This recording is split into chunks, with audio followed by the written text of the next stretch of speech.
자, 오늘은 대만 컴퓨텍스 2025에서 간단하게 좀 말씀을 좀 드리겠습니다. 이쪽이 워낙 핫하기 때문에 지금 관련된 뉴스가 많이 쏟아지고 있는데요. 이게 인공지능 AI 관련된 어떻게 보면 가장 큰 전시회 중에 한 곳이 돼버렸기 때문에 그렇습니다. 여기에 이번에 그 엔비디아의 잭슨왕 그 CEO가 직접 와서 이 말 그대로 이제 그 기조연설을 하게 됐는데요. 그 기조연설 과정에서 다양한 앞으로의 AI 시장이 어떻게 변해갈 것이다라는 부분에 대해서 말들이 나왔습니다. 거기에 맞춰서 다른 IT 업체들도 자신들의 경영 계획을 수정하거나 바꾸게 되죠. 그런데 이러한 그 컴퓨텍스 2025 같은 이런 전시회는 여러분도 가서 보실 수가 있습니다. 뭐 대만을 여행 삼아서 가서 여기 이런 그 전시회도 한번 둘러보시면 그 말 그대로 한 2년, 3년 미래의 일을 한번 먼저 가서 살짝 그 보는 그런 경험을 하실 수 있을 겁니다. 이건 뭐 쉽게 말해서 우리나라 코엑스 거기서 있는 전시회를 여러분들도 쉽게 갈 수 있는 것처럼 이 컴퓨텍스도 마찬가지로 이러한 다양한 이런 IT 쪽 그리고 이제 원래 IT 쪽에서 시작된 전시회지만 이제는 AI 쪽 관련된 그런 기술들을 많이 공개하고 있죠. 그렇기 때문에 여기에 관련돼서 우리 한국 기업들도 여기에 참여를 하는데요. 그런 기업들도 다양한 신기술, 가장 첨단 기술을 여기에 공개를 합니다. 그리고 그런 기술을 보면 이 시장이 어떻게 흘러가고 있는 것을 아실 수가 있는 것이죠. 그러면 거기에 맞춰서 자신의 포트폴리오도 짜시면 충분히 장기적으로 큰 수익을 가져가실 수 있습니다.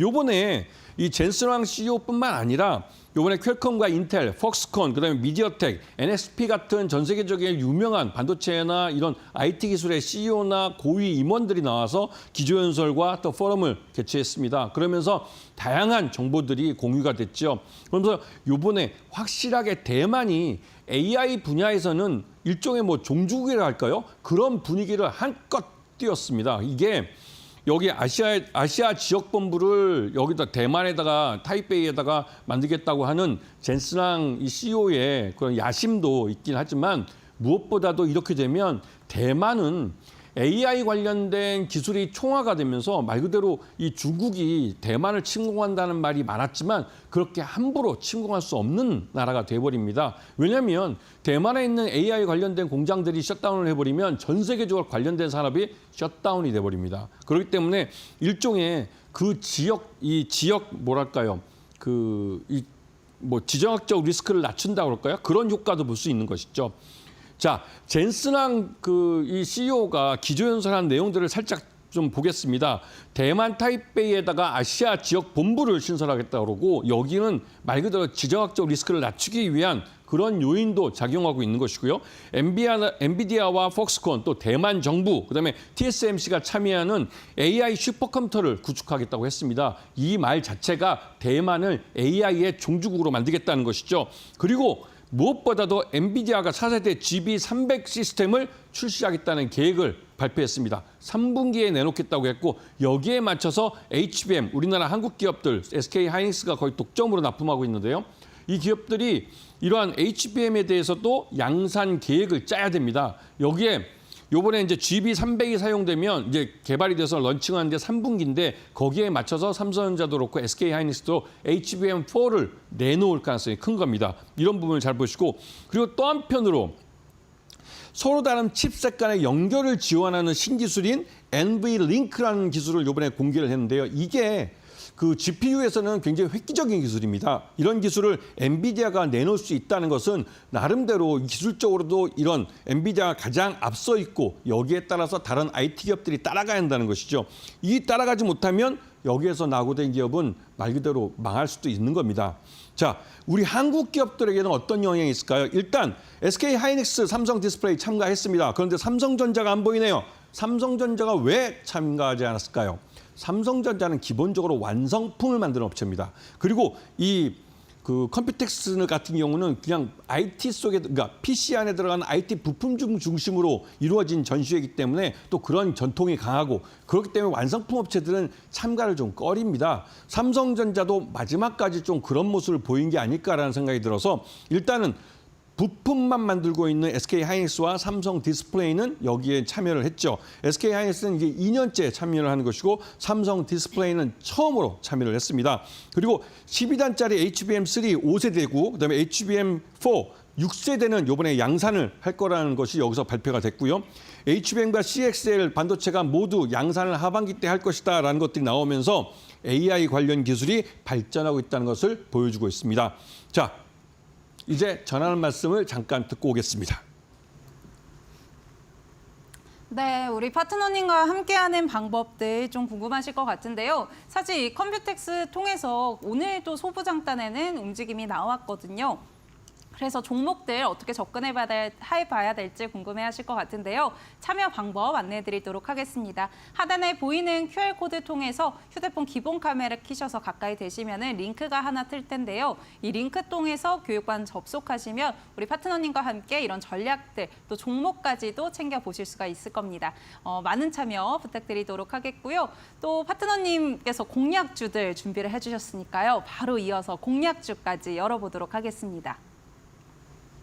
네, 첫 번째 공략주는 그림만 딱 보셔도 아실 겁니다. SK하이닉스죠. SK하이닉스는 지금 HBM 쪽에서 우리나라 업체지만 이게 독점해서 엔비디아에 납품하고 있는 그런 회사입니다. 그러다 보니 HBM 관련돼서 이제 AI 가속기가 새롭게 이제 GB300이 나오게 된다는데요. 그렇게 되면 제일 먼저 이 SK하이닉스가 관련된 HBM4나 이런 관련된 메모리 반도체를 내놓게 됩니다. 그렇기 때문에 실적도 함께 많이 발전하게 되는 것이죠.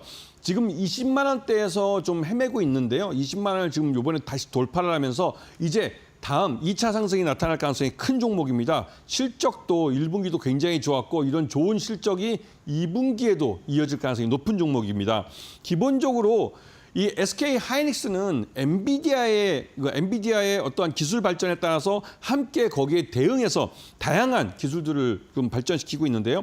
무엇보다 CXL 메모리 같은 경우도 삼성전자보다 먼저 상용할 가능성이 높고 빅데이터나 머신러닝에 특화되어 있는 ESSD, 이게 이제 ESSD 같은 경우는 말 그대로 이제 AI 데이터 센터에 들어가는 핵심적인 부품인데요. 여기에 가장 먼저 이런 미국의 AI 인프라를 까는 데 있어서 이 SK하이닉스가 더 많은 물량을 납품할 가능성이 큽니다.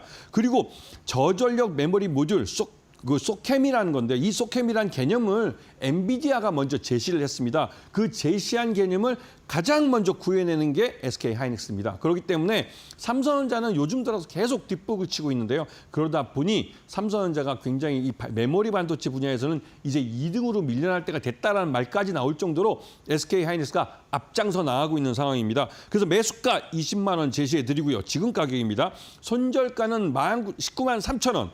목표가는 25만 원을 제시해 드리겠습니다. 하지만 SK하이닉스가 실적이 3분기 때도 아까 말씀드린 엔비디아가 새로운 그 GB300을 내놨을 때 그때 하나의 더 모멘텀이 있기 때문에 목표가는 더 높여 잡을 수 있다는 것을 기억하셔야 됩니다. 자, 두 번째 종목 나가겠습니다. 두 번째 종목이 좀 많이 보시고 또 TC 본더라는 이름이 나옵니다.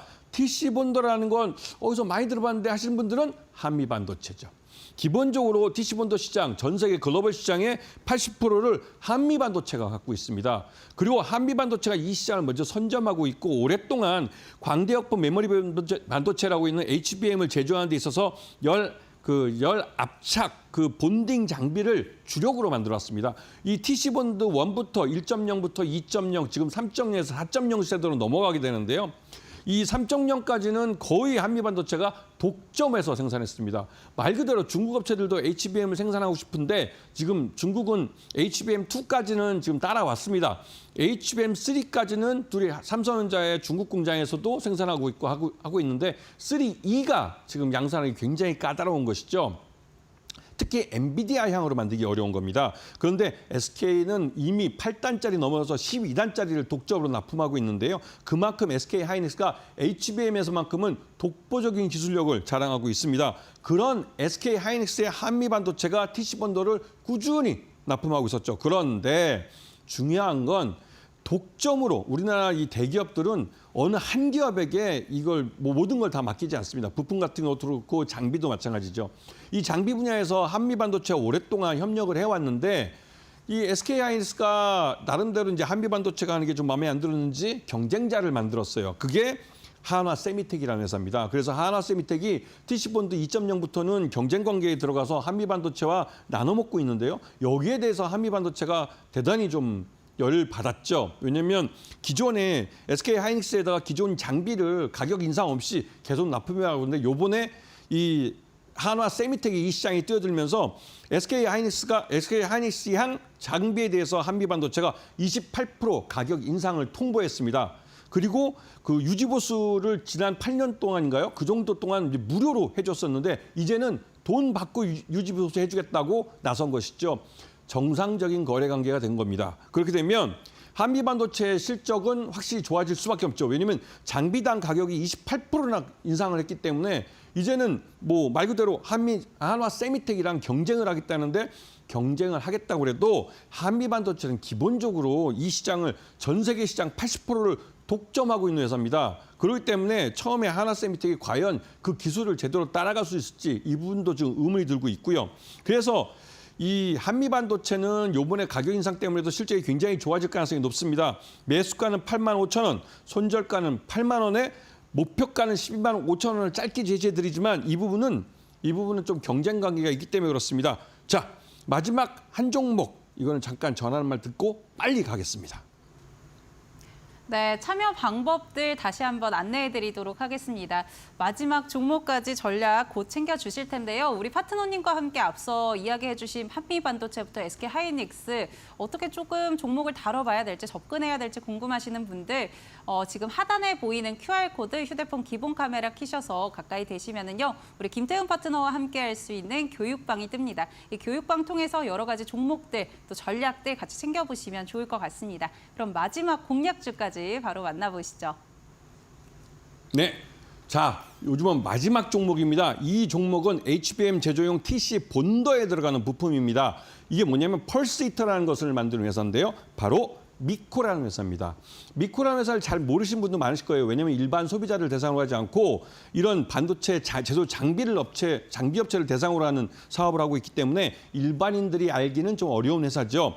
이 회사는 이 한미반도체 TC본드에 들어가는 그 상부에 열을 내는 그쪽 분야에 들어가는 이 펄스 히터라는 그러니까 부품을 만드는데 펄스 히터는 상하 두 개가 있습니다. 하부는 작년에 완성을 했고 상부는 요번에 완성을 해서 요 제품에 대해서 샘플을 다 돌렸고 퀄 테스트를 통과해서 그러니까 외국에 먼저 외국 거래처에 납품을 한다고 그럽니다. 그런 면에서 미코도 실적이 굉장히 좋아진 회사고 이미 1분기 실적도 놀라운 어닝 서프라이즈를 기록했습니다. 매수가 13,000원, 손절가 11,500원 짧게 제시해드리고 목표가는 무려 23,000원을 제시해드리는데 이 부분은 목표가는 여러분들이 생각할 때 이 목표가는 항상 분기별로 공개되는 실적을 보시고 하셔야 됩니다. 미코의 1분기 실적을 보시면 확실히 작년에 비해서 굉장히 늘어나는 걸 알 수가 있어요. 그 늘어난 이유가 바로 TC본드 쪽에 들어간 TC본드가 많이 팔리고 있기 때문에 그렇습니다. 그 말은